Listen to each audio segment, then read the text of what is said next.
আমাদের কাছে একটা 2200 ওয়াটের কন্ট্রোলার এসছে। তো এই কন্ট্রোলারটা অনেক লম্বা।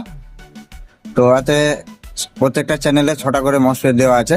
তো এটা প্রবলেমে কি আছে না, এখানে সব যত ক্যাপাসিটার আছে ভিতরে সব ক্যাপাসিটারগুলো বাস্ট হয়ে গেছে। আর এখানে একটা মসফেট শর্ট আছে, একটাই মসফেট শর্ট আছে। তো এটা রিপেয়ারিং করব, সেটা ভিডিওতে দেখাবো।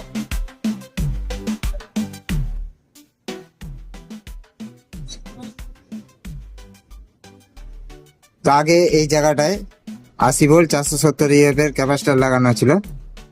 তো এটা যেহেতু বেশি ওয়াটের কন্ট্রোলার, তো আমরা 100 ভোল্ট 470 ইএফ এর ক্যাপাসিটার লাগাবো। তো এতে কি হয়, কন্ট্রোলারের ক্ষমতাটা বেড়ে যাবে।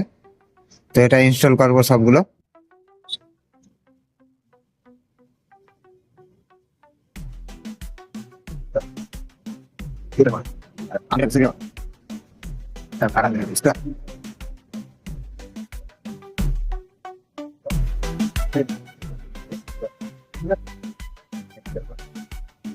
তাহলে এখানে কি করতে হবে, প্রত্যেকটা চ্যানেলে মসফেট চেক করতে হবে।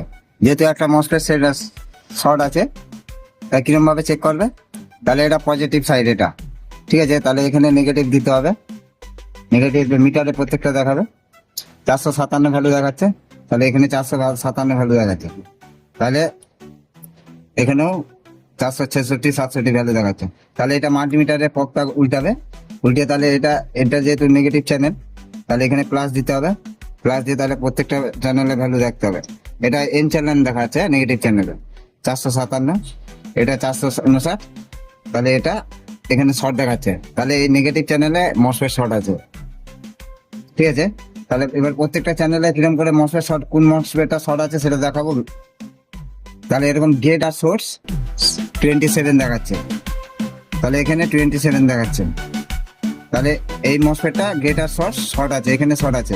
তাহলে আর পরেরটাও চেক করতে হবে, তাহলে 27 দেখাচ্ছে, তাহলে এখানে 27 দেখাচ্ছে, তাহলে এটাও 27। তাহলে এই মসফেটটা গেট আর সোর্স শর্ট হয়ে গিয়েছে। তাহলে এটা আগে প্রথমে তুলবো, তুলে এখান দিয়ে মসফেটের পুরো চ্যানেলের যে শর্টটা আছে সেই শর্টটা চলে যাবে, ঠিক আছে। তাহলে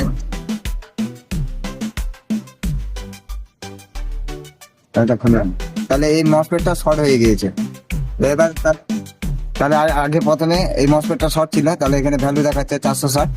তাহলে এটা নেগেটিভ, তাহলে পজিটিভ সাইড দিয়ে তাহলে কিরকম দেখবো আমরা, তাহলে এখান দিয়ে এরকম দেখবো, তাহলে 464। তাহলে এখানে শর্ট চলে গিয়েছে।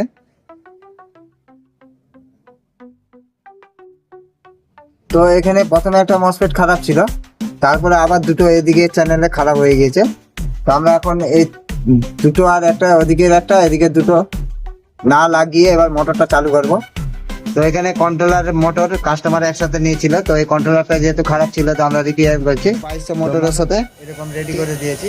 তো এরকম ভাবে রিপেয়ারিং বা টেকনিক কাজ আমরা বোঝাই ভিডিওর মাধ্যমে। যদি ভিডিও ভালো লাগে তাহলে লাইক সাবস্ক্রাইব কমেন্ট অবশ্যই করবেন। ধন্যবাদ।